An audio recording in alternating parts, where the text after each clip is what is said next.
अस्सलाम वालेकुम dear friend and family.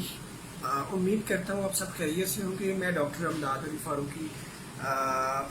मैंने आज सोचा कि मैं आप लोगों के साथ एक केस सीरीज स्टार्ट करूँ। जो रोज़ाना मैं मरीज़ देखता हूँ उनमें से कोई एक जो कॉमन इंटरेस्ट का हो, पब्लिक इंटरेस्ट का केस हो, वो आप लोगों से शेयर करूं और उस हवाले से कुछ जो ज़रूरी इंफॉर्मेशन है, मालूमात है या टिप्स है या गुर की बातें हैं, वो आप लोगों से शेयर करूं। तो इंशाल्लाह मेरी कोशिश होगी कि 10 PM लाइव जो है ना रोज़ाना को एक केस जो है ना मैं आप लोगों के साथ में डिस्कस किया करूं। आज मैं जिस केस को आपके साथ डिस्कस करने जा रहा हूँ वो है लिवर डिजीज़ का, जिगर की प्रॉब्लम। और केस सिनेरियो ये है कि एक मरीज़ मेरे पास आते हैं जिनको प्रॉब्लम था यूरिन के रिटेंशन के, पेशाब नहीं आ रहा, प्रॉब्लम हो रही है और साथ पेट जो है ना वो फूल सा गया है। एज उनकी है 55, लेबर थे बाई ऑक्यूपेशन।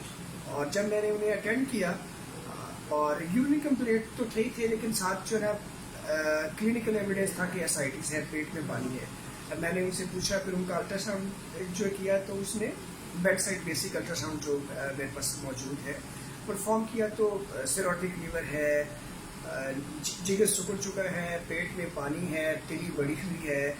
जब मैंने उनसे पूछा कि आपको कोई जिगर की प्रॉब्लम की पहले भी अलामतें, कभी काला यरकान हुआ हो, यरकान के टेस्ट कराए हों, कभी खून की उल्टी आई हो, काले पखाने आए हों, हाँ, तो उसका जवाब था कि नहीं, ऐसा कोई प्रॉब्लम नहीं है, कभी ऐसी कोई अलामत नहीं ज़ाहिर। फिर मैंने उनसे पूछा कि कभी आपने कोई अपने हाथों पे नाम लिखवाया हो, कुछ दांतों का इलाज कराया हो, कुछ सर्जरी हुई हो, तो उन्होंने फ़ौरन ही मुझे अपनी जो है ना दाईं कलाई जो है ना शो की, जिसके ऊपर उन्होंने लिखा हुआ था उनका नाम, और उन्होंने 25-30 साल पहले ये नाम लिखवाया था। एनी हाउ, इस वक्त जब वो आए थे यूरिन के प्रॉब्लम के साथ, लेकिन जब अल्ट्रासाउंड किया यूरिन के लिए और साथ, तो पता चला कि जिगर की प्रॉब्लम भी मौजूद है और वो एडवांस लेवल पे है, जिसको हम मेडिकल जुबान में कहते हैं advanced liver disease, decompensated liver disease. अब वो करीब है, मुमकिन है कि उनको जो है ना वो खुदा ना खास्ता खून की उल्टी आए या काले पखाने आए। इस स्टेज पे आके जिगर की प्रॉब्लम का इलाज ज़रा मुश्किल हो जाता है और बीमारी काफ़ी बढ़ चुकी होती है। तो यहाँ पे जो कैच पॉइंट है, जो टिप की बात है, या जो अहम बात है जो आप सबके नॉलेज में मैं लाना ज़रूरी समझता हूँ, वो ये है कि हर वो शख्स जिसकी उम्र जो है वो 30 साल से ज़्यादा हो, उसे चाहिए कि अपने हेपेटाइटिस बी और सी के टेस्ट ज़रूर कराए। जिस किसी शख्स ने अपना कभी नाम लिखवाया हो, ख़वातीन में जिन्होंने अपने को जो है ना वो बाल अपने जो है ना कान या नाक जो है ना उसमें जो है ना वो सुराख करवाया हो ऑर्नामेंट्स, जेवर पहनने के लिए, वो, या जिनकी कोई पहले मेजर सर्जरी हुई हो, ऑपरेशन हुआ हो किसी किस्म का, उनको एक दफ़ा अपने हेपेटाइटिस बी और सी के टेस्ट ज़रूर कराने चाहिए। और खुदा न खास्ता अगर उसमें कोई प्रॉब्लम नज़र आती है तो अपने करीबी मुआलिज के पास ज़रूर जाना चाहिए। अब इन शख्स के केस में चूँकि इन्होंने अपना नाम लिखवाया था, जो कि पॉसिबल एक रिस्क फैक्टर है, लेकिन उन्हें इल्म नहीं था। फिर जिगर की प्रॉब्लम शुरू में अमूमन कोई अलामतें भी पैदा नहीं करती जब तक एडवांस नहीं हो जाती।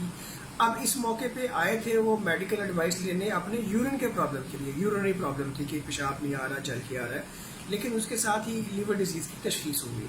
तो इंशाल्लाह यहाँ से जो ज़रूरी इलाज था वो तो शुरू कर दिया गया, लेकिन मुझे ख्याल आया कि आज का जो केस ऑफ द डे है, जो आपसे मैंने टिप शेयर करनी है, वो यही है कि everyone above 30 years should go for hepatitis B and C testing।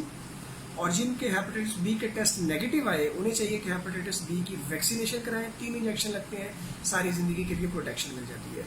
और जिनके खुदा न खास्ता हेपेटाइटिस बी या सी टेस्ट पॉजिटिव आता है तो उन्हें चाहिए कि फिर इसका ख्याल करते हुए फर्दर टेस्ट करें, करीबी मुआलिज से मशवरा करें। हम भी मौजूद हैं, ऑनलाइन भी आपको एडवाइस दे सकते हैं। अगर आप अपने हेपेटाइटिस के टेस्ट कराते हैं, वो पॉजिटिव को आता है, और उसके बाद अल्ट्रासाउंड कराना ज़रूरी है, वो करवाएं। करवा के वो रिपोर्ट्स आप जहाँ कहीं भी हो, पाकिस्तान में, पाकिस्तान से बाहर, वो रिपोर्ट्स आप हमारे व्हाट्सएप नंबर पे शेयर कर सकते हैं। हम आपको फ्री एडवाइस देंगे इसके ऊपर। और जो रूटीन में मेरे फॉलोअप पे हैं, आ रहे हैं, दिखा रहे हैं किसी और मसले के लिए, उनके लिए भी मेरी यही एडवाइस है कि आप अपने रूटीन टेस्ट जो है वो एक दफ़ा ज़रूर कराएं। بہت شکریہ, تھینک یو ویری مچ. آج کے لیے یہی میسج تھا. انشاءاللہ میری کوشش ہوگی کہ ڈیلی 1 کیس جو اس دن میں نے مریض دیکھے ہوں ان میں سے کوئی ایک جو پبلک انٹرسٹ کا ہو, جس میں کوئی ایسی بات ہو جس سے عام عوام کا بھلا ہو سکتا ہو, فائدہ ہو سکتا ہو, وہ ضرور آپ لوگوں سے میں شیئر کروں. کل تک کے لیے اجازت دیجیے, انشاءاللہ ملاقات ہوتی ہے. اپنا بہت سارا خیال رکھیں. کرونا کے بالکل آخری دن ہے. کرونا سے اللہ کا کے فضل و کرم سے ہمارا جو ہے نا پاکستان میں ختم ہو رہا ہے, اور ہم انشاءاللہ اس سے باہر آنے والے ہیں. اپنا ڈھیر سارا خیال رکھیے. فی امان اللہ. اس ویڈیو کے متعلق کوئی آپ کی رائے ہو, کوئی مشورہ ہو, کوئی آپ کے خدشات ہوں, یا آپ کو کوئی ایسی بات ہے جو سمجھ نہ آئی ہو, یا جس کی آپ وضاحت چاہتے ہو, یا کوئی پوائنٹ آپ کو ایسا لگے کہ جس کے بارے میں آپ اپنے انپٹ دینا چاہیں, رائے دینا چاہیں, تو آپ کمنٹس میں ضرور مینشن کر سکتے ہیں. جی, اپنا بہت سارا خیال رکھیے. فی امان اللہ. خدا حافظ.